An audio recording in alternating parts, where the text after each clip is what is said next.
Assalamualaikum warahmatullahi wabarakatuh.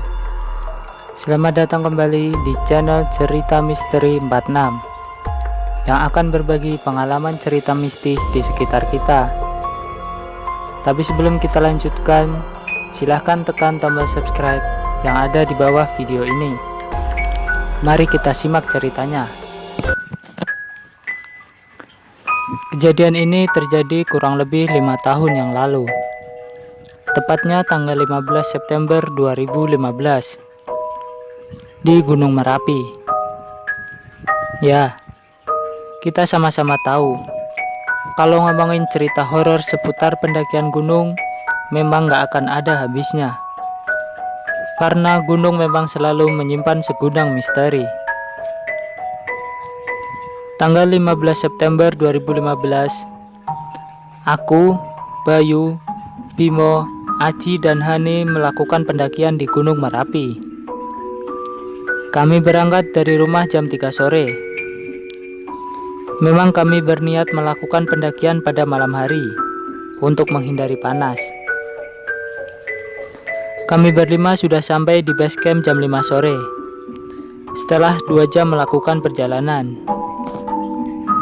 Oh ya, saya tinggal di Kabupaten Boyolali. Setelah sampai di base camp, kami memutuskan untuk beristirahat terlebih dahulu, sembari mempersiapkan peralatan. Kami berlima memutuskan memulai perjalanan setelah sholat maghrib. Kami memulai perjalanan dari Joglo, atau yang sering disebut New Selo. Mungkin karena di tempat tersebut terdapat baliho bertuliskan New Selo yang berukuran sangat besar. Singkat cerita, kami mulai mendaki, dan kami sudah sampai di pos 2. Disinilah cerita ini dimulai. Ketika sampai di Watu Gajah, Hani terpisah dari kami. Kami akhirnya memutuskan untuk berhenti dan menunggu Hani. Bimo berusaha menghubungi Hani, tapi tidak bisa. Mungkin terkendala oleh sinyal. Setelah 1 jam menunggu Hani belum juga kelihatan. Kami semua bingung, antara kembali turun dan mencari Hani atau melanjutkan perjalanan. Setelah kami berunding cukup lama, kami memutuskan untuk melanjutkan perjalanan. Karena sudah kepalang jauh, hanya kurang lebih 100 meter lagi, kami sudah sampai di Pasar Bubrah. Kami meninggalkan Hani bukan tanpa alasan. Di antara kami, Hanilah yang paling sering melakukan pendakian. Hani yang paling sering mendaki gunung. Bahkan, dia sangat sering mendaki seorang diri. Akhirnya kami sampai di Pasar Bubrah tanpa Hani. Kami beristirahat sembari menunggu Hani. Ya, walaupun Hani mempunyai pengalaman yang cukup untuk menaklukkan gunung, dan pengalaman dia sudah tidak diragukan lagi, kami tetap kepikiran.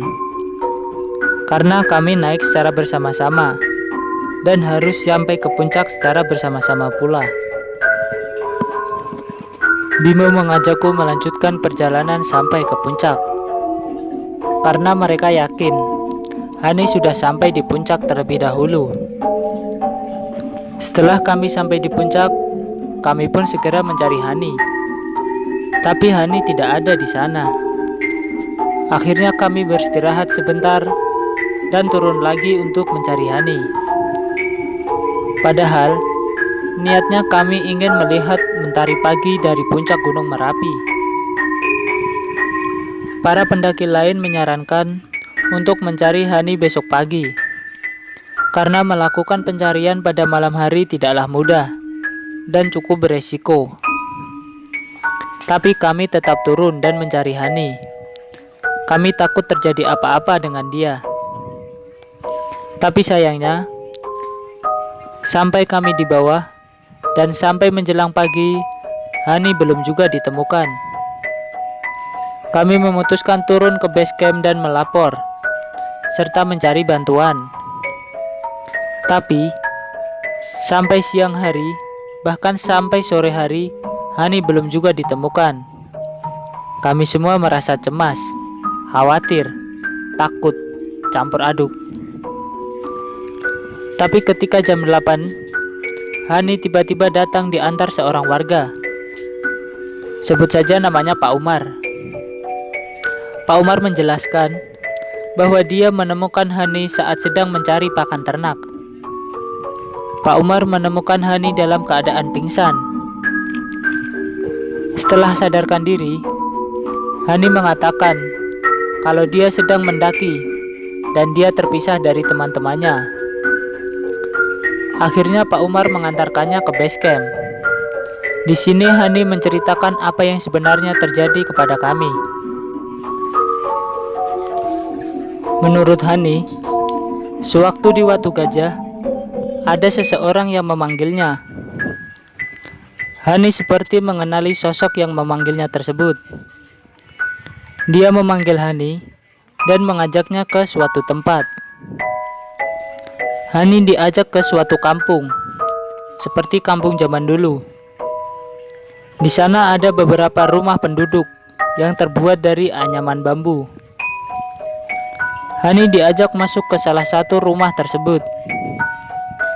Di dalam, ada beberapa orang yang menyambutnya. Hani juga disuguhi bermacam-macam makanan di atas meja. Tapi Hani merasa ada yang aneh dengan rumah tersebut. Sebenarnya Hani merasa tidak asing dengan rumah itu. Tapi Hani benar-benar tidak tahu di mana dia berada dan siapa sebenarnya mereka. Karena itu, akhirnya Hani memutuskan untuk berpamitan dan pergi untuk melanjutkan pendakian bersama kami. Tapi tiba-tiba, seperti ada yang memukulnya dari belakang hingga jatuh pingsan.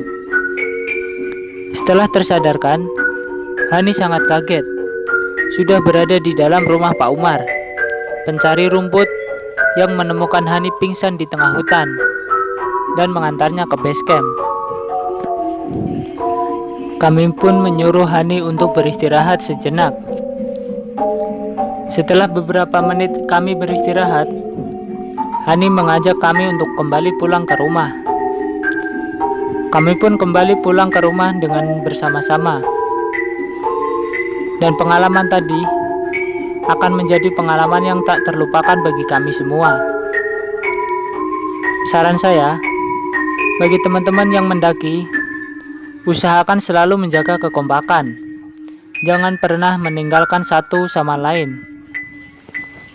Karena kita tidak pernah tahu apa yang akan terjadi di dalam pendakian. Sekian cerita saya. Wassalamualaikum warahmatullahi wabarakatuh.